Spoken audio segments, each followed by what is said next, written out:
السلام علیکم dear viewers, آج ہم آپ کو ایک ایسے نوجوان کی کہانی سنائیں گے جو کبھی کرکٹر بننے کا خواب دیکھتا تھا، جس نے کالج کے دنوں میں دوستوں کے کہنے پر گانا شروع کیا اور پھر اپنی جیب بھی کے پیسوں سے ایک گانا ریکارڈ کیا۔ اس گانے کا نام تھا عادت۔ کسی کو اندازہ نہیں تھا کہ یہی گانا ایک دن اس نوجوان کو پاکستان ہی نہیں بلکہ پورے بر صغیر کی موسیقی کی دنیا کا مقبول ترین نام بنا دے گا۔ جی ہاں، یہ کہانی ہے عاطف اسلم کی، ایک ایسی آواز کی جس نے محبت، درد، جدائی اور احساسات کو اپنے منفرد انداز میں اپنی آواز میں دنیا تک پہنچایا۔ عاطف اسلم کا اصل نام محمد عاطف اسلم ہے۔ وہ 12 مارچ 1983 کو وزیر آباد، پنجاب، پاکستان میں پیدا ہوئے۔ بچپن میں عاطف کی دلچسپی صرف موسیقی تک محدود نہیں تھی، انہیں کرکٹ کا بے حد شوق تھا اور ایک وقت میں وہ پاکستان کے لیے کرکٹ کھیلنے کا خواب دیکھتے تھے۔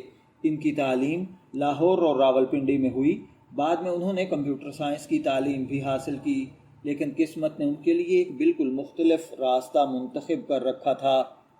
نوجوانی میں عاطف نے مختلف سٹیج مقابلوں میں حصہ لینا شروع کیا اور اپنی آواز سے لوگوں کی توجہ حاصل کی۔ سن 2000 کے آس پاس عاطف اسلم نے گلوکاری کے میدان میں باقاعدہ قدم رکھا اور گٹارسٹ گوہر ممتاز کے ساتھ مل کر بینڈ جال کا حصہ بنے۔ پھر آیا وہ لمحہ جس نے عاطف اسلم کی پوری زندگی بدل دی اور وہ تھا ان کا گانا عادت۔ یہ گانا انٹرنیٹ پر سامنے آیا اور دیکھتے ہی دیکھتے نوجوانوں میں بے حد مقبول ہو گیا۔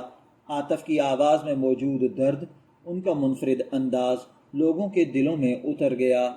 لیکن اس کامیابی کے بعد عاطف اور گوہر ممتاز کے راستے الگ ہو گئے اور عاطف نے اپنے سولو کیریئر پر توجہ مرکوز کر لی۔ سن 2004 میں عاطف اسلم نے اپنا پہلا سولو البم جل پری ریلیز کیا۔ اس البم میں بھیگی یادیں، احساس، ماہی وے، آنکھوں سے اور دیگر گانے شامل تھے جنہوں نے عاطف کو پاکستان کے پاپ میوزک انڈسٹری میں ایک مضبوط مقام دلا دیا۔ اب عاطف اسلم صرف ایک نئے گلوکار کا نام نہیں تھا، وہ ایک نئی موسیقی کی آواز بن چکے تھے۔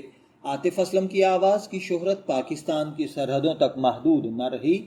سن 2005 میں انڈین فلم زہر کے گانے وہ لمحے نے انہیں بھارتی فلم انڈسٹری میں بھی زبردست مقبولیت دلائی۔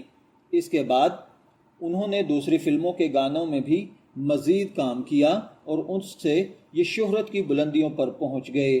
ان گانوں میں پہلی نظر میں، باخدا تم ہی ہو، تیرا ہونے لگا ہوں، تو جانے نہ جیسے گانوں نے عاطف اسلم کو جنوبی ایشیا کے سب سے پسندیدہ پلے بیک سنگرز میں شامل کر دیا۔ ان کی آواز میں ایک ایسی کشش تھی جو رومانوی گانوں سے لے کر درد بھرے گیتوں تک ہر انداز میں سامعین کو متاثر کرتی تھی۔ عاطف اسلم نے کامیابی کے بعد رکنے کی بجائے مسلسل کام جاری رکھا۔ سن 2006 میں ان کا دوسرا سولو البم سامنے آیا جو کہ دوری کے نام سے تھا، جس کے کئی گانے پاکستان اور بھارت میں مقبول ہوئے۔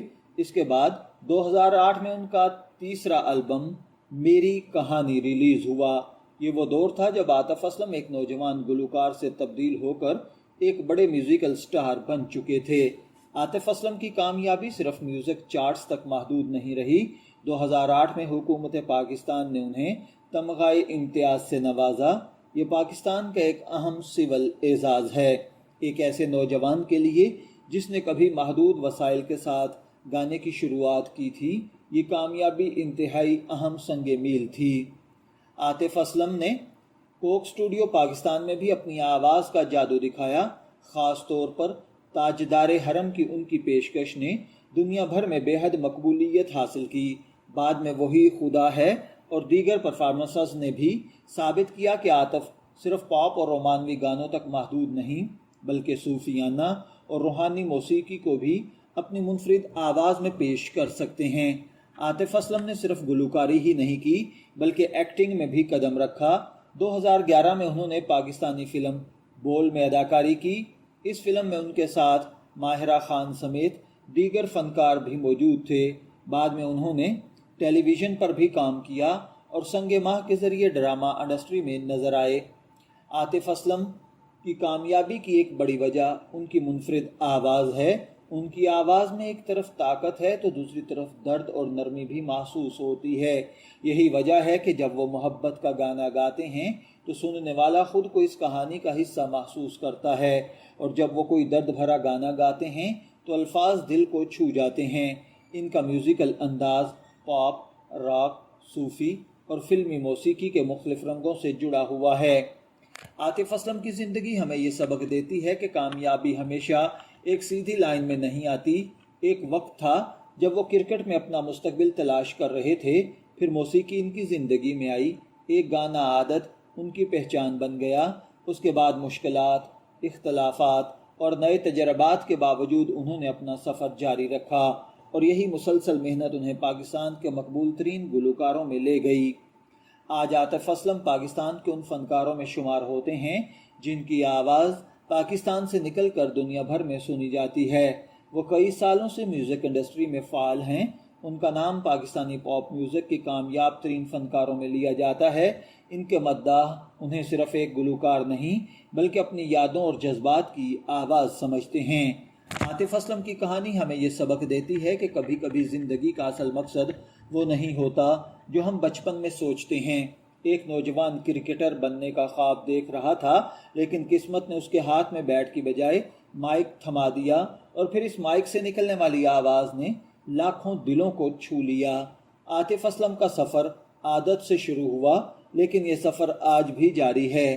اگر آپ بھی عاطف اسلم کے گانے سنتے ہیں تو کمنٹس میں ضرور بتائیں آپ کا سب سے پسندیدہ عاطف اسلم کا سانگ کون سا ہے۔ ایسی ہی مزید دلچسپ بایوگرافیز کے لیے ہمارے چینل کو سبسکرائب کرنا نہ بھولیں۔ شبیر احمد کو اجازت دیجیے، پھر ملاقات ہوگی کسی نئے ٹاپک کے ساتھ۔ تب تک کے لیے اللہ حافظ۔